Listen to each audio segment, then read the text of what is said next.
안녕하세요. 이번 영상에서는 오픈폼으로 해석한 데이터를 후처리하는 방법에 대해 소개해 드리려고 합니다. 오픈폼은 폼2VTK라는 유틸리티를 제공하는데, 이 유틸리티를 사용하면 오픈폼으로 해석한 데이터를 VTK 형식으로 변환할 수 있습니다.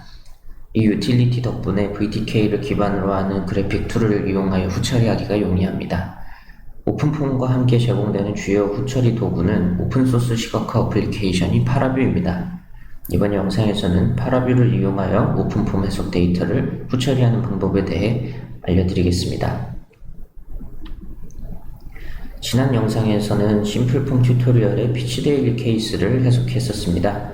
지난 영상을 못 보셨거나 해석 데이터를 지우신 분들은 교재 168페이지의 명령어를 차례로 입력하시면 데이터를 다시 생성하실 수 있습니다.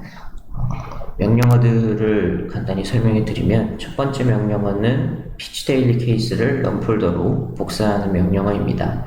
그리고 두 번째 run 명령어는 런 폴더로 이동을 하는 명령어고, 세 번째 블록메쉬 케이스 피치데일리는 블록메쉬를 통해 격자를 생성하고, 네 번째 명령어는 해석을 시작하는 명령어입니다.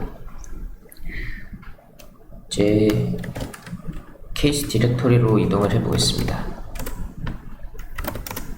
지난번에 해석을 했던 피치데일리 케이스가 있고요.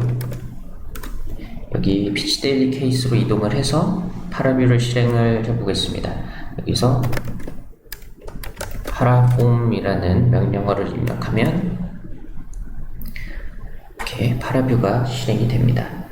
여기서 먼저 좌측 패널에서 프로퍼티 탭의 메쉬 파트, 볼륨 필드 파트가 보이실 텐데요.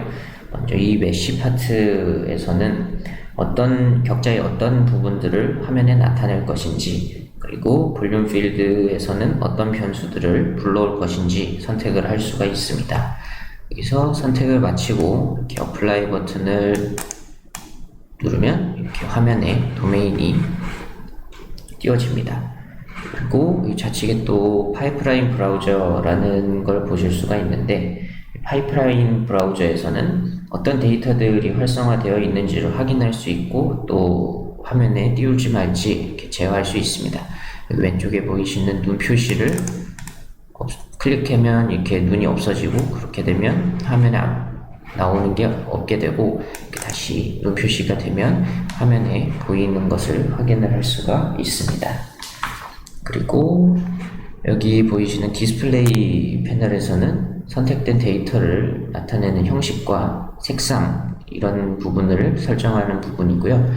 여기 인포메이션이라는 패널에서는 격자 데이터의 정보를 출력해 줍니다. 이 선택된 데이터들의 범위라든지 이 격자의 크기나 셀의 개수, 포인트 개수, 이런 것들을 출력을 해주고, 여기 커런트 타임 컨트롤 패널에서는 이렇게 시간을 설정을 할 수가 있습니다. 우리가 해석했던 데이터는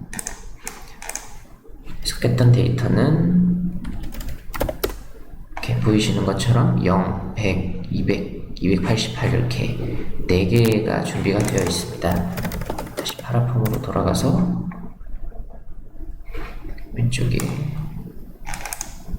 어플라이를 누르고, 여기 타임이 0을 포함해서 3까지 총 4개가 준비가 되어 있는 걸 보실 수가 있습니다. 첫 번째는 100번째 이터레이션, 두 번째는 200번째 이터레이션, 세 번째는 288번째 이터레이션 값이 되고, 인포메이션에서는 이 타임에 따라서, 선택된 타임에 따라서 데이터들이 값의 범위도 변하는 것을 확인을 할 수가 있습니다. 먼저 격자를 확인해 보겠습니다. 디스플레이 패널에서는 스타일을 통해서 보이시는 것처럼 다양한 형식으로 격자를 확인할 수가 있고, 서피스 위드 엣지스를 선택을 하면 이렇게 엣지가 같이 그려져서 격자가 어떻게 구성되는지 확인을 할 수 있고, 그리고 왼쪽에 여기서 솔리드 컬러 탭을 선택을 하시고, 여기서 에딧 컬러 맵을 선택을 하고, 여기서 원하는 색상으로 변경을 하면 이렇게 변하는 것을 확인을 하실 수가 있습니다. 그리고 이 컬러 윈도우에서는 이렇게 프로퍼티 패널에서 활성화했던 필드 베리어블들을 선택해서 나타낼 수가 있습니다. 예를 들어서 U를 선택을 하면 이렇게 속도 분포가 보이시는 것을 확인을 할 수가 있습니다. 그리고 다음으로는 속도 벡터들을 그리는 방법에 대해서 알려드리겠습니다. 파이프라인 브라우저에서 피치데일리 케이스가 활성화된 상태에서 여기 보이시는 글리프라는 버튼을 클릭하시면, 그리고 여기 프로퍼티 창으로 가보면 이렇게 이 벡터를 그리는데 설정하는 화면이 출력이 됩니다. 여기서 기본적인 설정들이 자동적으로 입력이 되어 있는데요. 먼저 어플라이 버튼을 한번 클릭해 보면 이렇게 화살표들이 많이 생성이 되고 크기도 조금 크게 생성이 됐는데요. 이런 것들을 조절하기 위해서는 먼저 크기는 여기 스케일에서 스케일 팩터를 조절해서 변경을 할 수가 있습니다. 적당한 크기라고 생각되는 값을 입력할 수도 있고, 여기에 상대적인 발을 통해서 상대값을 입력을 할 수도 있습니다. 그리고 이 화살표들이 얼마나 빽빽하게 생성이 되는지에 대해서는 여기 마스킹 탭에서 설정을 할 수 있습니다. 먼저 이렇게 모든 포인트에 대해서 그릴지, 아니면 몇 번째 포인트마다 화살표를 그릴지, 또는 이렇게 공간에 균일하게 분포를 시킬지, 이렇게 세 가지가 있는데요.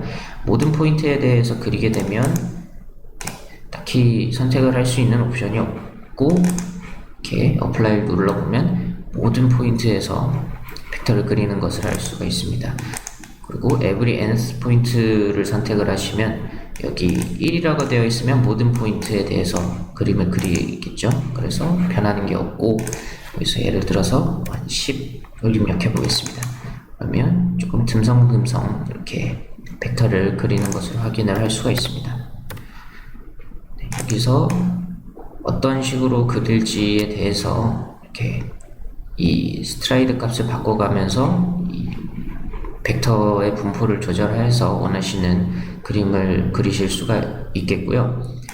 그리고 유니폼 스페이셜 디스트리뷰션에서는 이 최대 샘플 포인트의 개수를 5000으로 하면 이렇게 들어가게 되고, 이 개수를 바꿔주면은 역시 좀 더 듬성듬성하게 바꿀 수도 있고, 오히려 더 빽빽하게 입력을 하면 더 많은 벡터들을 그리실 수가 있습니다.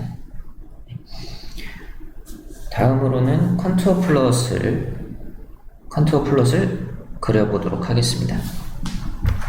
컨투어 플롯은 여기 먼저 일단 아까 그렸던 글리프 끄고, 피치데일리 케이스에서 이 파이프라인 브라우저에서 피치데일리 케이스를 활성화한 상태에서 여기 컨투어라는 아이콘을 클릭을 하게 되면 여기 프로퍼티 창에 컨투어를 그리는 이런 화면들이 출력이 됩니다.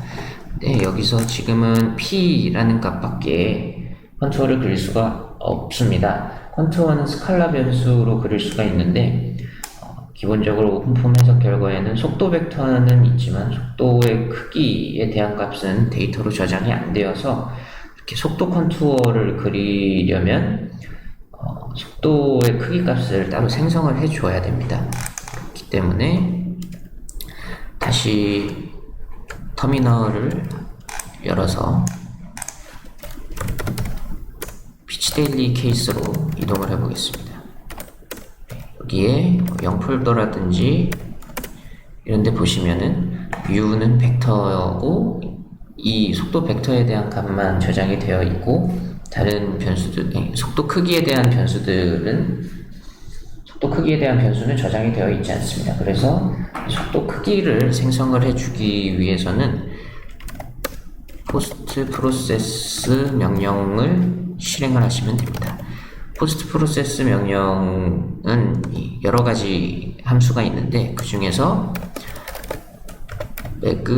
magu라고 입력을 하시면 이렇게 모든 시간에 대해서 속도 크기에 대한 변수를 생성을 합니다. 다시 0 폴더 안에 어떤 것들이 있는지 확인해 보면 megu라는 파일이 새로 생성이 된 것을 확인을 하실 수가 있습니다. 다시 파라비로 돌아가서 이 megu라는 것을 업데이트를 해줘야, 여기 볼륨 필드에 megu가 아직 없는데 여기서 새로 고침 F5를 눌러주시면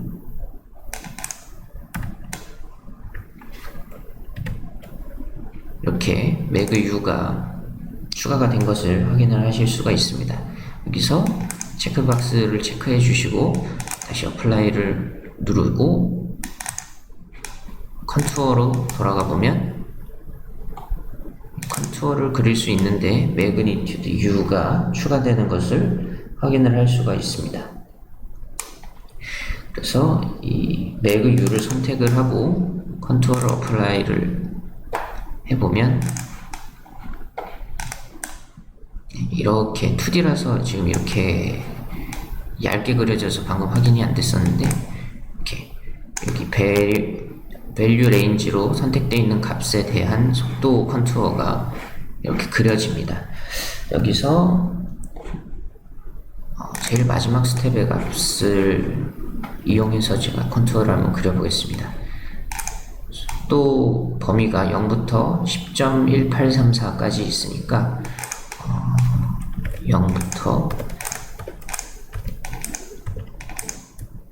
1씩 10까지 한번 제가 생성을 했습니다. 네, 방금 여기 플러스 버튼 Add New Entry를 클릭을 해서 새로운 컨투어 레인지를 추가한 거고요. 지우실 때는 이렇게 마이너스 Remove Current Entry를 선택을 하시면 삭제가 됩니다. 이렇게 변경한 값을 다시 어플라이를 하면 이렇게 속도 컨투어가 이렇게 다시 그려지는 것을 확인을 하실 수가 있습니다.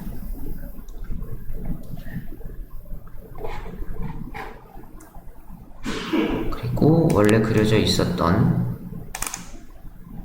이 매그니튜드 U도 같이 그리실 수가 있고요. 컨투어에서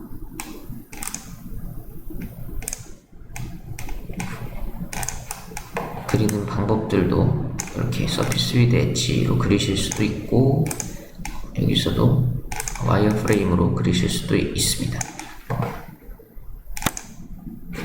이렇게 와이어 프레임으로 그리고 아까 속도 매그니튜드를 서피스에 그린 것을 같이 나타내면 이렇게 등고선이 그려지는 것을 확인을 하실 수가 있습니다. 다음으로는 스트림라인을 한번 그려보도록 하겠습니다. 컨투어 그렸던 거는 잠시 꺼두고, 여기서 스트림라인을 그리기 위해서는 여기 스트림 트레이서라는 아이콘을 선택을 하셔서 그리실 수가 있습니다. 클릭을 해보면 프로퍼티 창에 스트림라인을 그리는 설정 창이 이렇게 출력이 됩니다. 여기서 이렇게 화살표가 하나가 생성이 되는데요. 이 화살표는 이 화살표를 지나는 그 유동들의 스트림라인을 그리게 설정을 하는 그런 화살표입니다. 이 화살표를 직접 이렇게 이동을 시켜줄 수도 있고, 또는 여기 포인트 1, 포인트 2를 지정을 해서 옮기실 수도 있습니다. 포인트를 0, 0, 0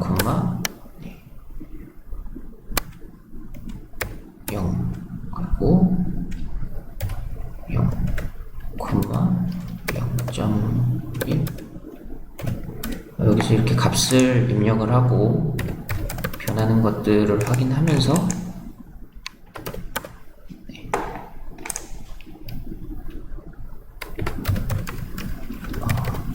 이렇게 원하는 위치로 이동을 시켜주면서 어떤 위치에서 그릴지 선택을 하시고, 저는 이렇게 한번 스트림라인을, 이 화살표를 지나는 스트림라인을 그려보도록 하겠습니다.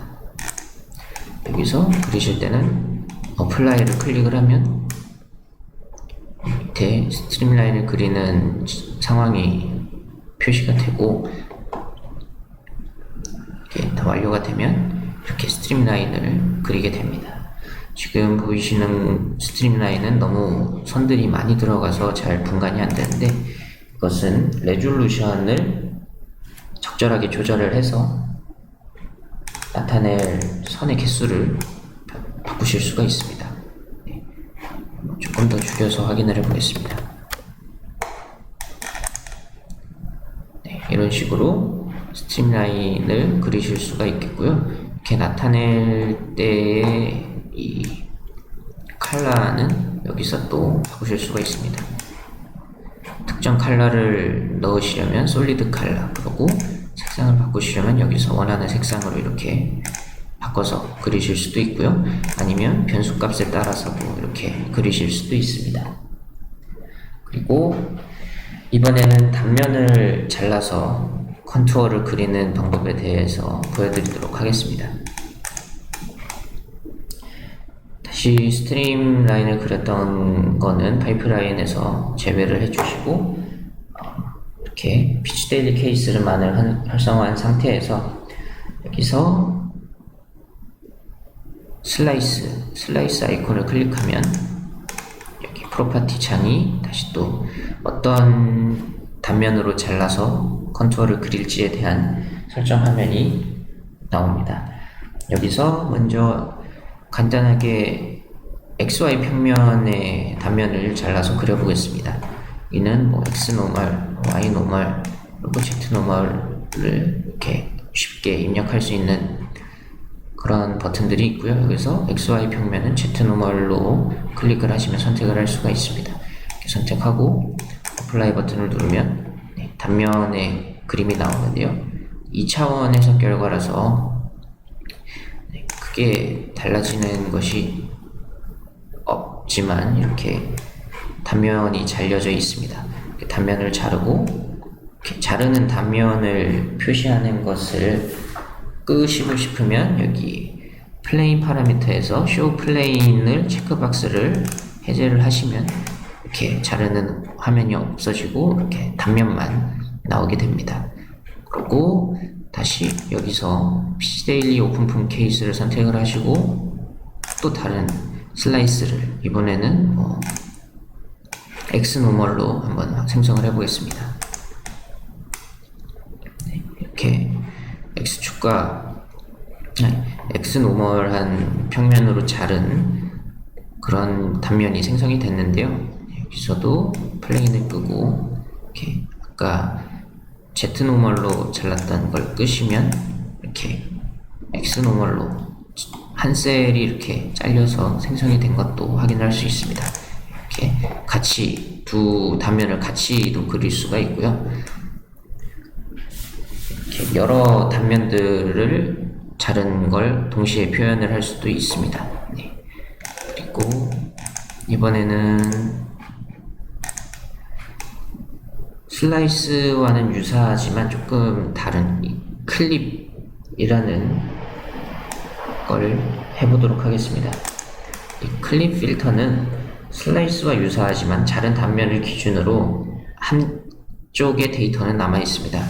어떤 거냐면 여기서 X 노멀로 이렇게 단면을 자르겠다라고 선택을 하면 이렇게 자르고 나서 한쪽의 단면은 남아 있습니다.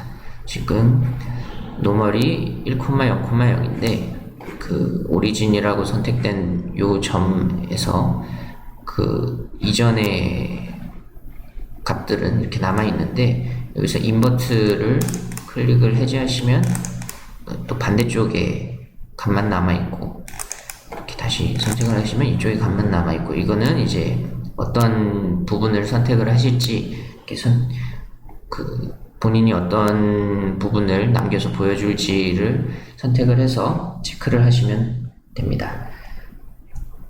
그리고 다음으로는 스레스홀드 기능에 대해서 알려드리도록 하겠습니다. 스레스홀드 기능은 여기 스레스홀드라는 아이콘을 클릭을 하셔서 사용을 하실 수가 있습니다.